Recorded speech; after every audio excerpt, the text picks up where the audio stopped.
Happy Monday. I'm just going live because today is day one of the 4-day Movement Snacks Challenge. If you haven't signed up yet, if you're curious, you can still jump in. As soon as you sign up, you'll be sent day one. So depending where you are in the world, that's maybe tomorrow. Maybe that's still today. Is it morning? Is it evening? I don't know. The live teaching or the training for the challenge is sent via email.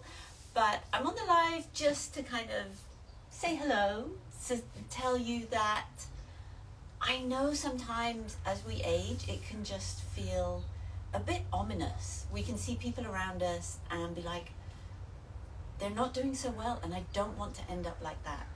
And here's the thing, that's their story. You get to write your own. And wherever you're at in your journey, I want you to meet yourself where you're at today. And you're the only one who has lived your life and your story. Like, this is mine. This is my story. This is my biography and my story. You need your own. No body snatchers in Movement Snacks. So meet yourself where you're at. Because here's the thing. The brain's running the show. The nervous system. All those things that a lot of movement coaches aren't telling you about. You're going to your fitness classes and... And maybe you're doing amazing, maybe you're dying, maybe you're sore for days, or you're just fatigued for the rest of the day. But our brain is just hardwired to survive. It has no interest in health. That's the thing that our conscious mind gets to play with. And it's very similar when it comes to movement. So our body moves really well, or it moves better when it feels safe. And one of the biggest signs for our body of, well, how does my body know if I feel safe or not, is to become aware of how you're breathing. So yeah, if you've been following me, of course I'm going to talk about breathing. But breathing is inherently tied to also to how you move, how you recover, how you get stronger, how you perform, all of those things. And also, don't forget, at its core, it's this safety message. So if I just meet you on the street for the first time and I go, hi, my name's Julie, and blah, A, B, C, D, you'd be like, wow, that woman's really stressed. And if you met me and you were like, and I was like, hi, my name's Julie, and you could see, you would know that I was kind of okay. And even if you didn't know anything about breath work, or you weren't aware of how people are breathing, then you would still have this sense of like, she's okay. Like there's no danger, there's no threat, there's no panic, emergency situation happening with her. So in all of your movements, I want you to think about and be aware of how am I breathing, especially when we start down here on the floor. So the other thing that our body really loves to feel safe is when loads of it is in contact with the floor. So that could look like this, could look like this, could look like this. So the other amazing thing about the floor is it gives us feedback constantly. And as a major aging thing, if you're scared of falling, you're probably more likely to fall. And one of the big fears of falling is obvious. Number one, I don't want to hurt myself. But then it's like, well, am I going to be able to get back up? And like, there's so many ways to get back up. And you can, be in whatever position you like and find a way to get back up. And maybe it's holding on to something, or, someone else, or doing it. And ultimately, find a way.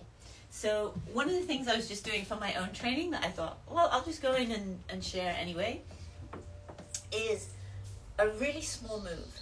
And I call them hip sits. Because sometimes it's these little sneaky moves that are the ones that we don't even know are the roadblocks for, like, oh, well, I want to be able to do that move. I want to be able to be, dynamic or whatever, or be here and here. And like, oh, yeah, like I want to throw and catch and move and be a happy movement generalist, which is what I want for all of you. So let me know. Is this sneaky hard or interesting, or like, nailed it, got that dialed in? So, number one, are you comfortable sitting in this deep knee bend sit? So it's just like, it's folded there.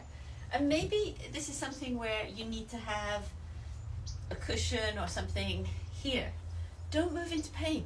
That's really stupid. Just don't do it. It's like, and getting to know your body and yourself is also, we get to know this distinction between, it's an effort, it's sore, but is it a pain? Is it a pain or an ache? Or is it a burn? And those are very different sensations. And believe me, when there's a pain, you should know pain, and that is a signal and a request to do things differently. So don't go into pain in any of this.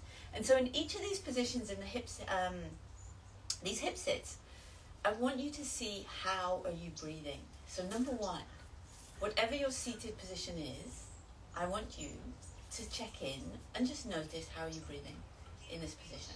So I'm chatting, I'm talking, so obviously there's some mouth breathing going on. But see if you can be sat here and just have your lips sealed. Don't overthink it. And it means you're breathing in through the nose and out through the nose. So lips are sealed. Hello, Paris.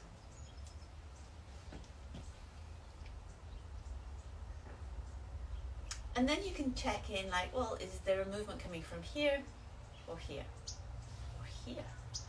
That's the nicest. Don't overthink it. And then what the hip sit move is going to be is that you are going to gently, with control and finesse, gently sit down to the side and feel very regal in this moment. And then the end game is to then gently come back up. A lot of people, when I first introduce this to them, end up kind of, it can look like this. And that's completely fine as well. Remember, your story, your body, meet yourself where you're at. So, tell your body you're safe in this position. And then if you're finding a kind of a flop or a collapse there, I want you to really use your breath to guide your body down. So I want you to do that move on the exhale. Or even better, that little gap after the exhale. If you have a gap after the exhale, you may be an in, out, or in, gap, out breather. That's where you're at today. That's fine. So,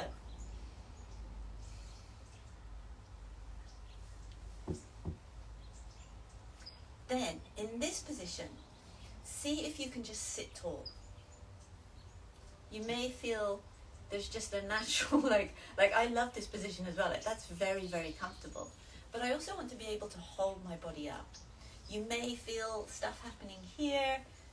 You may feel stuff wherever you're going to feel stuff. I don't know how you feel. And then we're going to do that same effort on the way back up, and we're going to use the exhale. So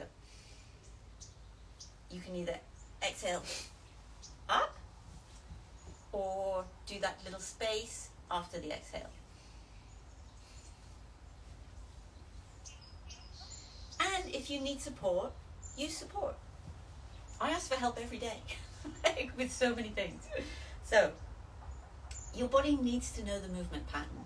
Your brain's not psychic. It can't experience and know things. I had the same thing in my pull-up journey. People would be like, oh yeah, no, from the bottom, just pull. And I'd be like, my brain doesn't know how to do it. It's never done it. So start with the push. Maybe your push needs 2 hands. And come back. And then what you're going to do is just do more repetitions. It's really a game of like just repetition. And what you're doing is you're just telling your brain constantly like, nothing bad happens when we go here. I'm not in pain here. I'm not in pain all the way down. And I'm not in pain all the way up. And then your body's like, oh, we can do this. We've got this. And then just start to use less. Maybe you use fingertips. And then maybe you use 1. And if you're at that stage, like 1 is kind of like none. So try it, play it on both sides. And that's just a little introduction to a tiny move, a micro move, that could be one of your missing links. And these, like, say hello to your hips kind of movement snacks are so good, especially if you have a lot of chair-shaped life. And a lot of modern living is chair-shaped life, whether you're in a car, whether you're at a desk, whether you're on a sofa, so say hello to the ground, check in with your body, know that everything's fine.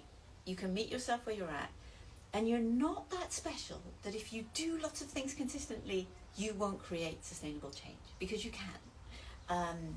I've witnessed it with my own journey, I've witnessed it with my clients' journeys, and it's just what happens. So it's just finding the recipe for you, finding consistency, meet yourself where you're at, don't move into pain, and it's not too late if you want to join the Movement Snacks Challenge.